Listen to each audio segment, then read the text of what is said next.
तर पुढची बातमी आहे मुंबई पुणे एक्सप्रेस वे संदर्भात। मुंबई पुणे एक्सप्रेस वेवरून तुम्ही जर प्रवास करत असाल तर नक्की इकडे लक्ष द्या, कारण गुरुवार आणि शुक्रवार म्हणजे उद्या आणि परवा एक्सप्रेस वेवरची वाहतूक 3 तासांसाठी पूर्णपणे बंद राहणार आहे। डोंगरगाव आणि कुसगावमध्ये पुलाचं शटरिंग काढणं आणि रंगकामासाठी हा मेगा ब्लॉक घेण्यात येणार आहे।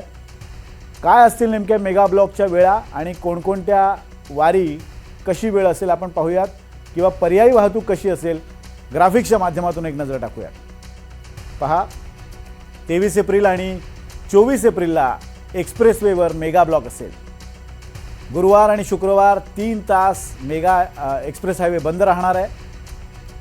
23 एप्रिल मुंबईकडे जाणारी वाहतूक दुपारी 12 ते 3 अशी पूर्णपणे बंद असेल। तर वाहन किवळे, देहू रोड, तळेगाव या मार्गे वळवण्यात येतील।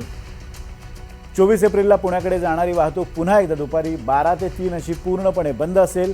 या कालावधीत वाहनं कुसगाव टोल प्लाझा मार्गे वळवली जाणार आहेत। डोंगरगाव कुसगावमध्ये पुलाच्या कामामुळे एक्सप्रेस वेवर मेगा ब्लॉक घेण्यात आलेला आहे।